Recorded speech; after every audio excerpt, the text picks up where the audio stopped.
Have you ever picked up the wrong item and realized too late that your life would never be the same? Imagine this. You're rushing through an airport, your mind spinning with 1,000 things. Your flight, your work deadlines, that email you forgot to send. You grab your wallet from the cafe counter without a second thought. But when you open it, instead of your credit cards, you find something that makes your blood run cold. A list. Not just any list, a kill list. Names, dates, financial codes. And at the top, in elegant, menacing script, the black book, priority assets to liquidate. That's exactly what happened to Nicole Hernandez, a graphic designer whose biggest worry that morning was making her connecting flight. She was supposed to be heading to a beach resort, not into the crosshairs of the most dangerous man she'd ever met. Nicole stood frozen in the middle of the International Departures Lounge, her hands trembling as she stared at the heavy vellum paper. This wasn't her wallet. The expensive leather, the weight of it, the chilling precision of the typed names, none of it belonged to her. And then she looked up.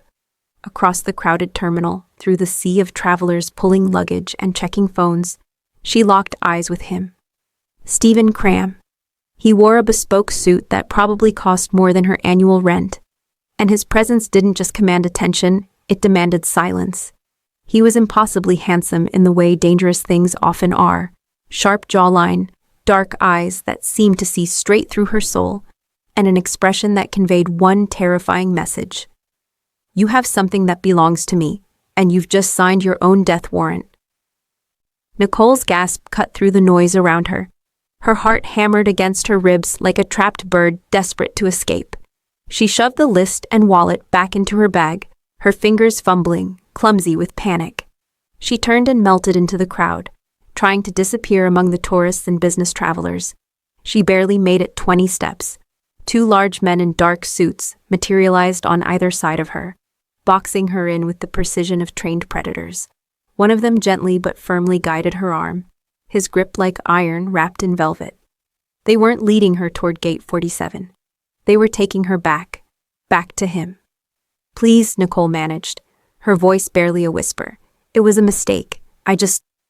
But her words died in her throat as Stephen Cram stood before her, his height and sheer controlled power overwhelming every sense. Up close, he was even more terrifying. There was something cold and calculating in his eyes, something that told her he'd ended lives with less emotion than most people felt swatting a fly. He held out his hand. Not a request, a command. The wallet, Miss Hernandez? Her blood turned to ice. He hadn't asked her name. He already knew it. How? How could he possibly know who she was? Nicole fumbled through her bag, her hands shaking so badly she nearly dropped everything. She retrieved the wallet and placed it in his palm, feeling like she was handing over her own death sentence. Stephen checked the contents with calm efficiency, his fingers brushing the vellum paper she'd touched moments before. He confirmed the presence of the list, then lifted his gaze back to her. Smart of you to check it immediately, he murmured, his voice a low, gravelly sound that resonated with dangerous authority, but foolish to look at it for more than a second. I only saw the title, Nicole lied, her survival instincts kicking in. I assure you, I didn't read anything. I'm late for my flight, so if you'll excuse me. Stephen smiled. It was the most terrifying expression Nicole had ever seen. It didn't reach his cold eyes. It promised nothing good. Your flight is canceled, Nicole, he said softly. You have a new itinerary. If you've ever made a split-second mistake that changed everything, drop a comment telling me where you're watching from. And don't forget to subscribe, because this story is about to get wild. Trust me, you won't want to miss what happens next. Nicole's new itinerary didn't involve sandy beaches or tropical drinks. It involved the back seat of a black SUV with windows so tinted she couldn't see out, and 2 silent men who looked like they crushed bones for a living. She tried to speak, tried to reason, tried to explain that this was all a terrible misunderstanding. But Stephen Cram sat across from her in that vehicle, silent as a tomb, his eyes fixed on his phone as if she didn't exist. As if her terror, her pleading, her very life meant absolutely nothing, and maybe it didn't. Nicole's mind raced through every possible scenario. She thought about her apartment back home, the unfinished design project on her laptop, her sister who'd be waiting for a postcard that would never come. She thought about her ordinary life, dictated by deadlines and Pantone swatches and client meetings, and realized how much she'd taken it for granted. Because the ordinary was safe. Ordinary didn't involve men with kill lists and dark suits and eyes that promised violence. The SUV moved through the city with military precision, never stopping for red lights, never slowing for traffic. It was as if the entire world bent to Stephen Cram's will. And perhaps it did. Nicole had heard rumors, of course, whispers about organized crime families that controlled entire cities from the shadows. But she'd never believed she'd come face to face with that world, until now. They drove for what felt like hours but was probably only 45 minutes. When the SUV finally stopped, Nicole looked out to see massive iron gates opening to reveal a sprawling estate that overlooked the Pacific Ocean. The mansion was breathtakingly opulent, all clean lines, floor-to-ceiling windows, and manicured gardens that probably required a full-time staff. It looked like paradise. It felt like a prison. Stephen exited first, not bothering to help her out. One of his men opened her door and stood waiting, his expression blank. Nicole climbed out on trembling legs, her entire body screaming at her to run. But where would she go? They were miles from civilization, surrounded by walls and guards, and God knew what else. She was trapped. Stephen led her through the mansion with brisk efficiency, his footsteps echoing on marble floors. He pointed out rooms as they passed, a library, a dining hall, a sitting room, as if he were giving a tour to a house guest, rather than a hostage. Finally, he stopped in front of a door in a secure wing of the house. "This is your room," Stephen stated, pushing the door open to reveal a suite that was larger and more luxurious than her entire apartment. King-sized bed with silk sheets, a bathroom with a soaking tub, a walk-in closet already stocked with clothes in her exact size. How long had he been planning this? "You are free to use everything," Stephen continued, his tone businesslike. "The staff will cater to any request. You are not, however, free to leave the grounds." Nicole finally found her voice, though it came out tinged with disbelief and terror. "Containment? Mr. Cram, you can't just kidnap me." He turned to face her fully, and she took an involuntary step back. He noticed. Something flickered in his eyes. Was it amusement? "I haven't kidnapped you, Nicole," he corrected, his tone dangerously smooth. "I've taken necessary precautions. You possess information that, if leaked, would start a war and cost hundreds of lives, including yours. Killing you is the easiest path. Keeping you alive is, ironically, the most difficult and the most protective option." "Protective?" Nicole's voice rose despite her fear. "From what? You?" "From everyone," Stephen countered, stepping closer.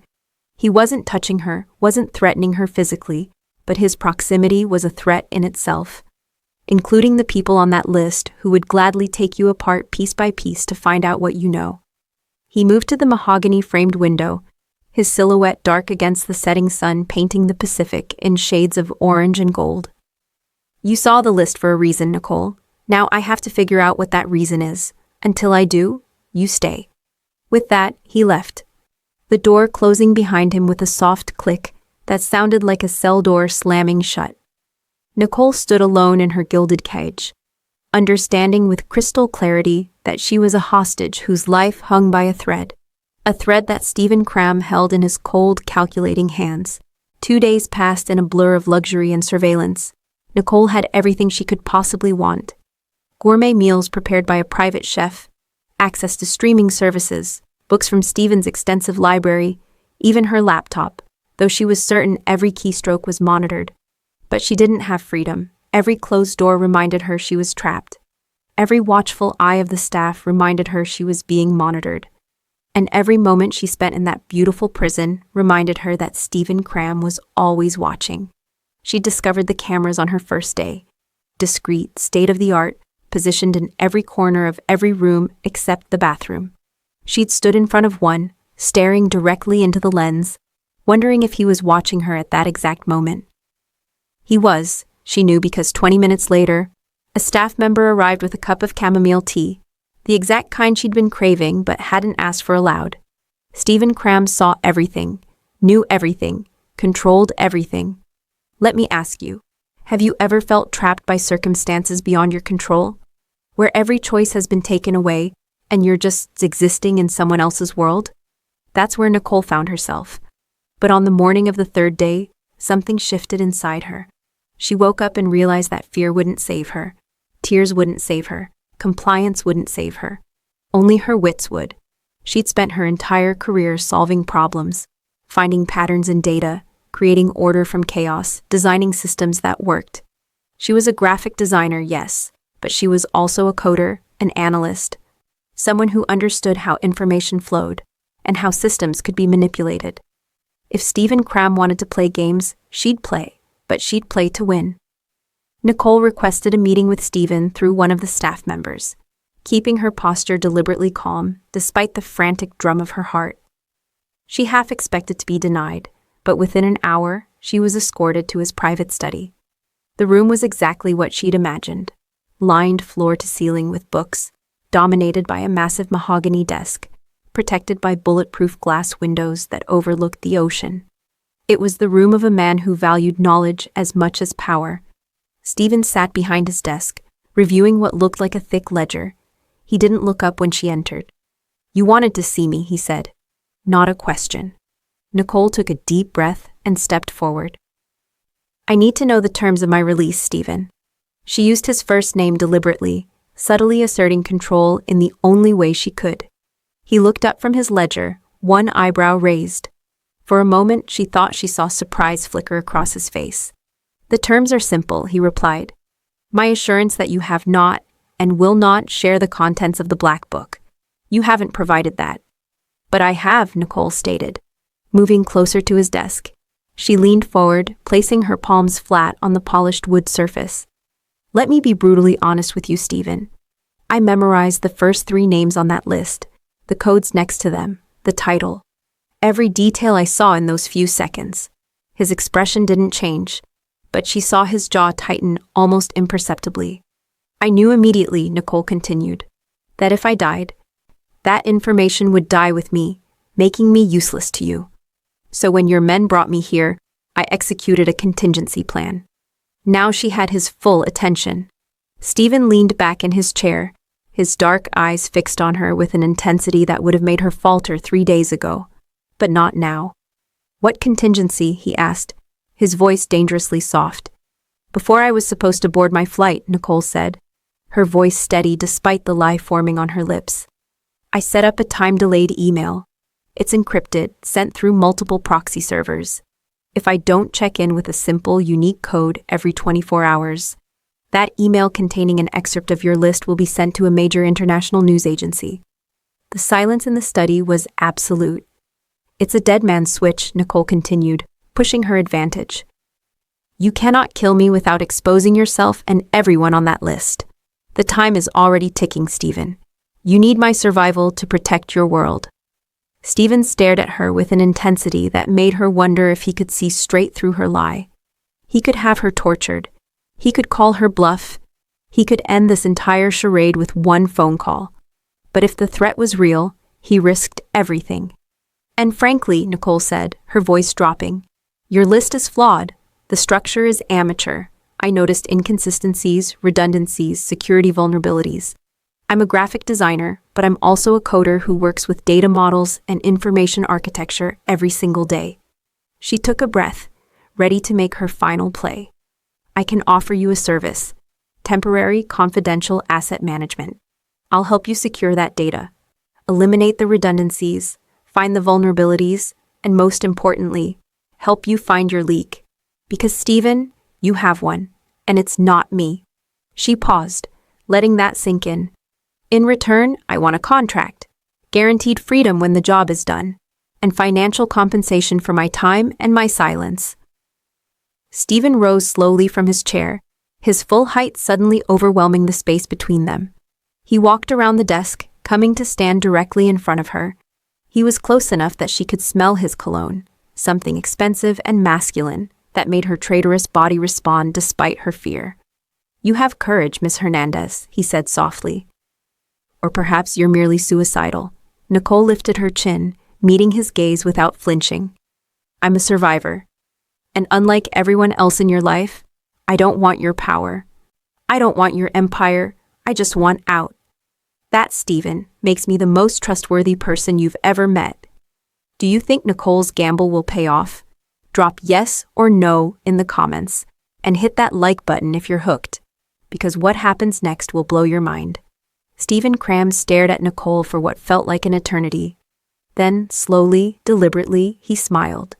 Not the terrifying smile from the airport, but something else. Something that looked almost like respect. Very well, he said, his tone heavy with finality. We have a bargain. You work for me for 7 days to identify the rot in my own house. You'll be given access to what you need, within reason. Fail, and the consequences will be severe. Succeed, and you walk free with whatever financial compensation you deem appropriate. Nicole knew she was tethered to a monster, but she'd bought time, and time was all she needed. The surveillance didn't cease, but it changed. Instead of being watched as a prisoner, she was now watched as an asset.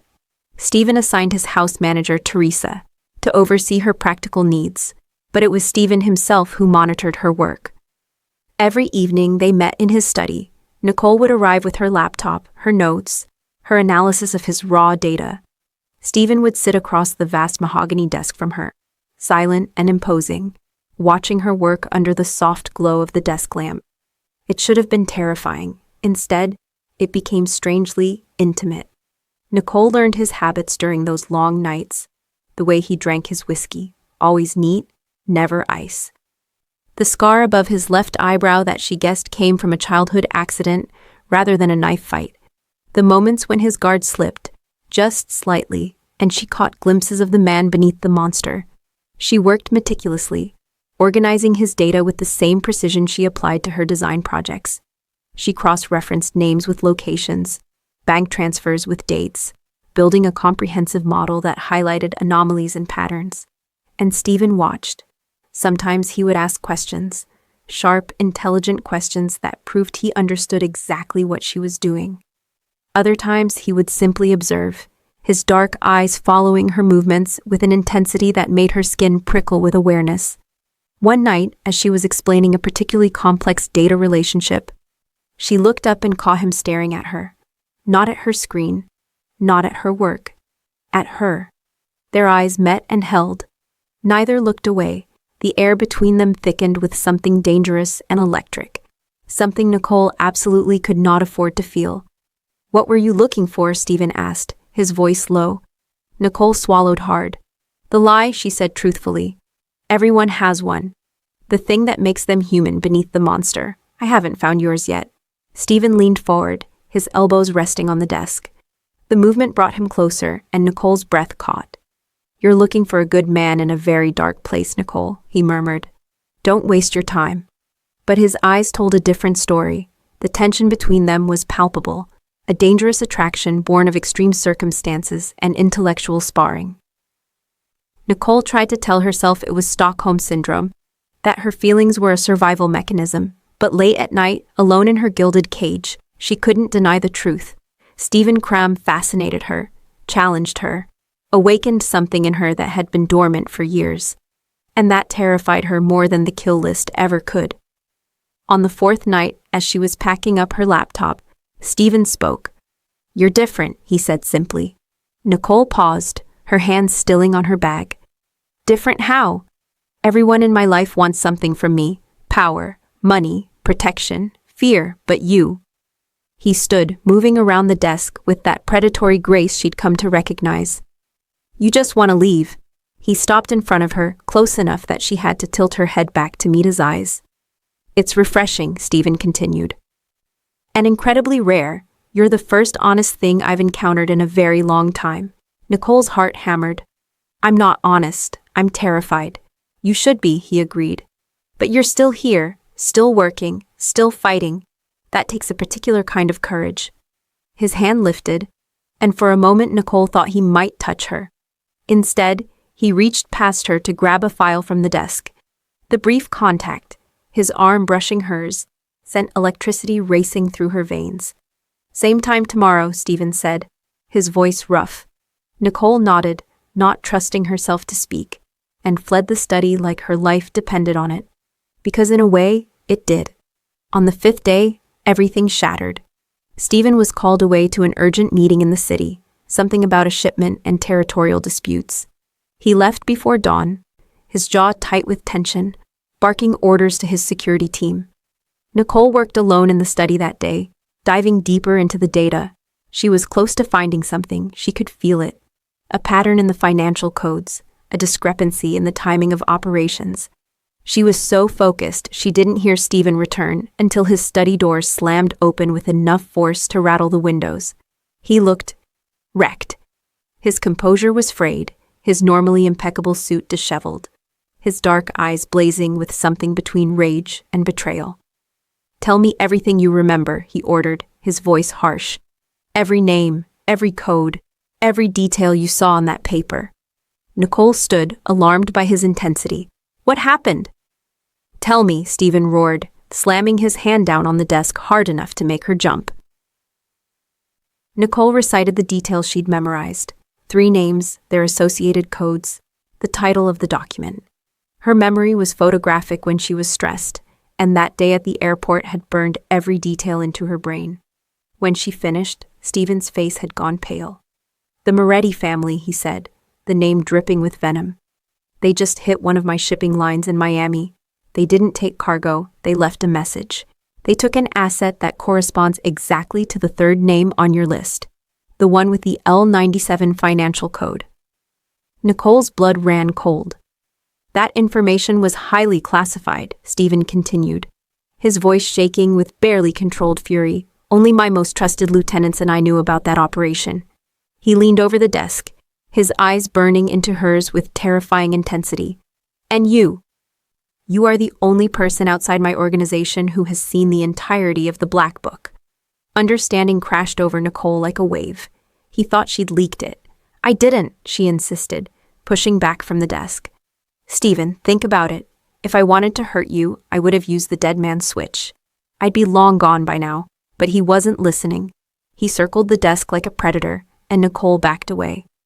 "You're so focused on my potential betrayal," she said desperately, "that you're missing the obvious one right under your nose.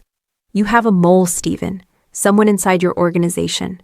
She grabbed her laptop, pulling up the data model she'd been building. Her hands shook as she navigated through the complex spreadsheets and charts. "Look at the patterns," Nicole said urgently. The Morettis knew exactly which asset to hit. The timing, the location, the security protocols, they had insider information. And that information had to come from someone who helped you build the Black Book in the first place. Stephen stared at the screen, then back at her. She watched the realization dawn slowly, painfully across his face. "I'm an outsider," Nicole pressed. "I can see the flaws you're blind to because you trust these men. Because you've known them for years. Because they're family." Stephen's jaw clenched. "Who?" Nicole pointed to a series of anomalies in the data. "Whoever managed the Miami operation, whoever had access to both the operational details and the financial codes. That's your leak." Stephen closed his eyes, and when he opened them again, Nicole saw something she'd never expected to see from him. Pain. Raw. Devastating pain. "Luca," he whispered. "My consigliere. He managed that operation. He's been my shadow since we were children." The words seemed to physically hurt him. Nicole watched this powerful, dangerous man crumble under the weight of betrayal from someone he loved like a brother. "I'm sorry," she said softly, and meant it. Stephen looked at her with eyes full of anguish. "I've been surrounded by loyalty built on fear and greed my entire life. I thought that was all there was.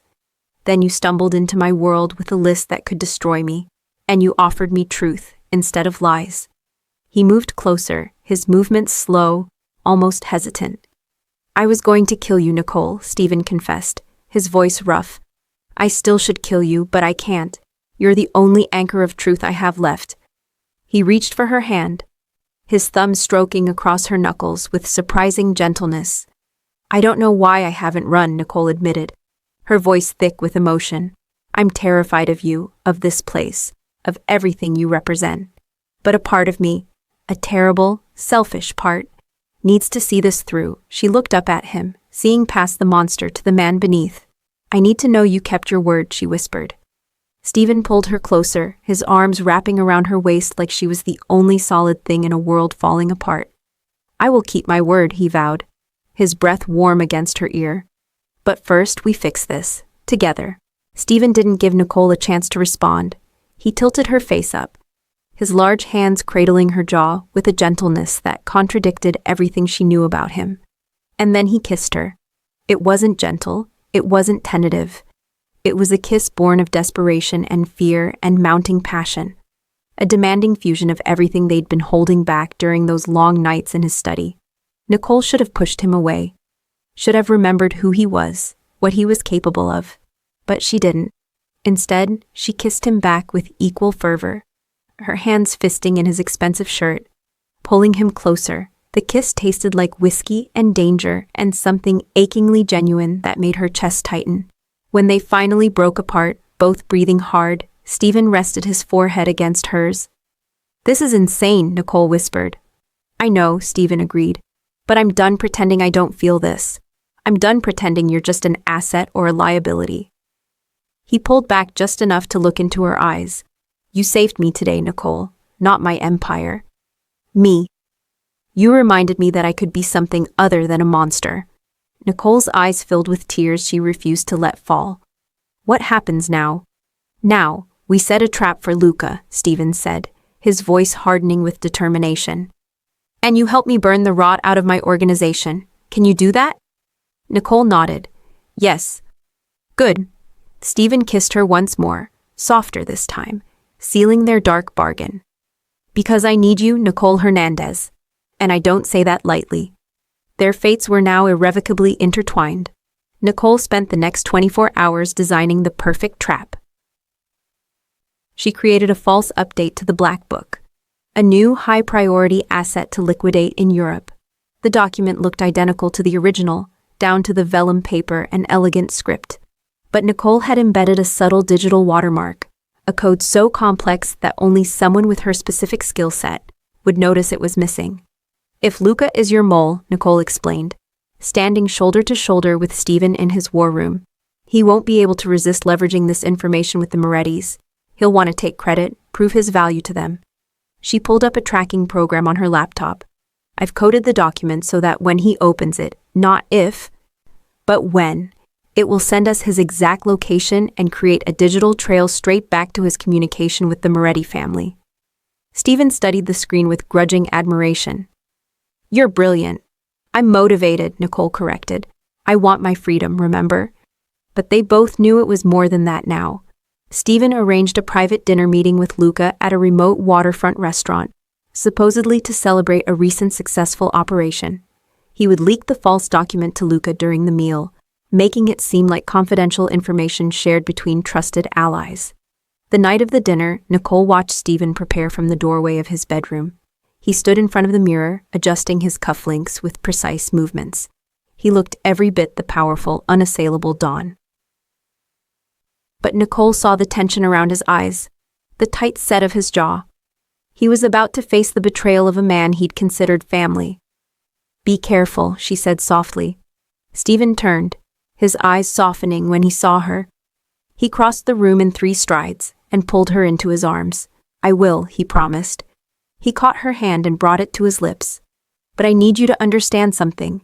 If this goes wrong, you are to stay in the panic room until my security team retrieves you. Do you understand?" Nicole nodded, though the thought of hiding while Stephen walked into danger made her physically ill. "Promise me," Stephen insisted. "I promise." He kissed her once more, a fierce, possessive kiss that promised he would come back to her. Then he was gone, disappearing into the night with his security team. Nicole retreated to the war room, her eyes glued to the surveillance feeds and tracking software. She watched as Stephen arrived at the restaurant, as Luca greeted him with a warm embrace that made her stomach turn. She watched as Stephen subtly passed him a folder containing the false document, and then she waited. 2 hours later, the tracking program pinged. Luca had opened the document.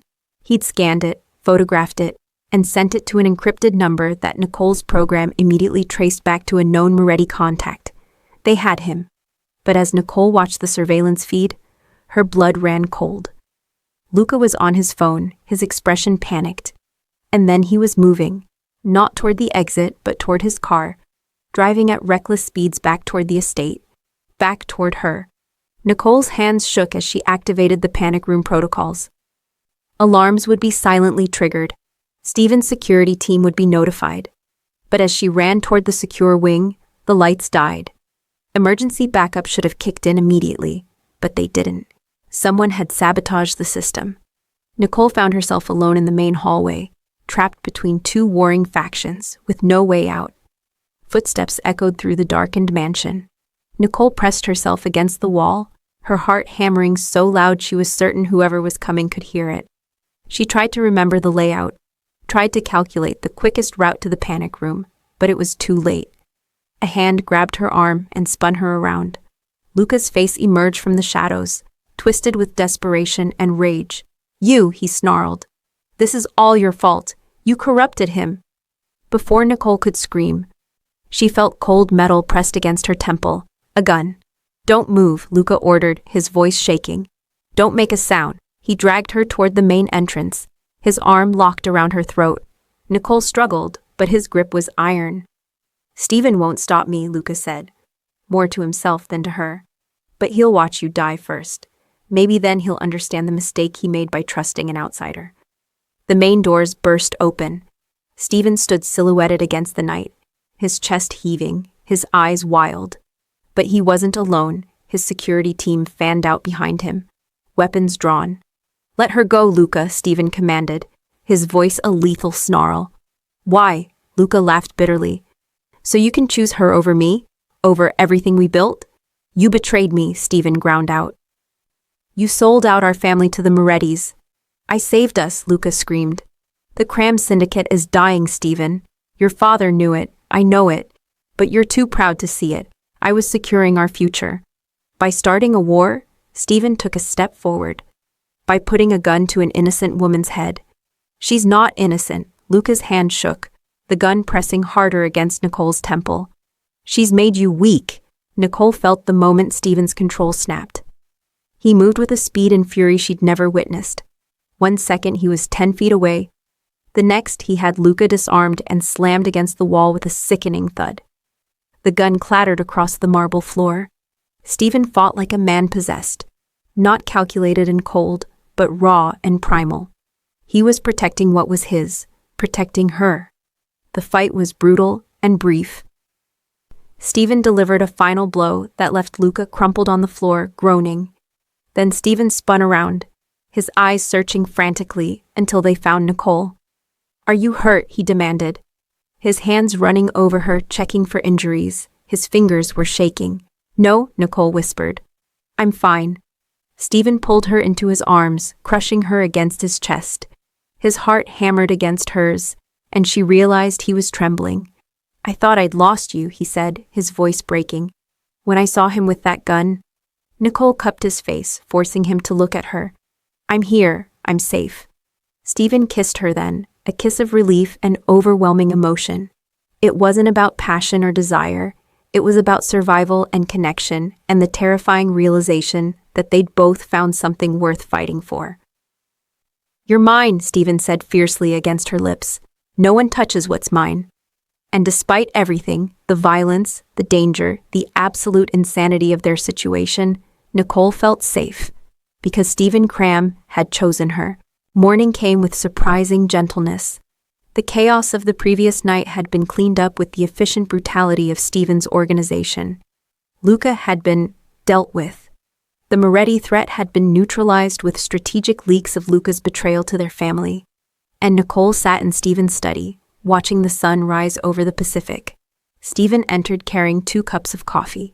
He'd showered and changed, but the exhaustion around his eyes betrayed his sleepless night. He sat across from her, sliding 1 cup toward her. "It's over," he said simply.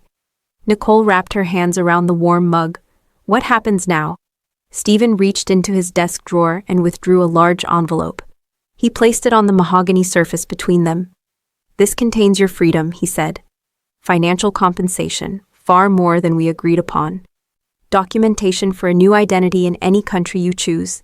And contact information for my personal attorney, who will ensure your safe passage anywhere in the world."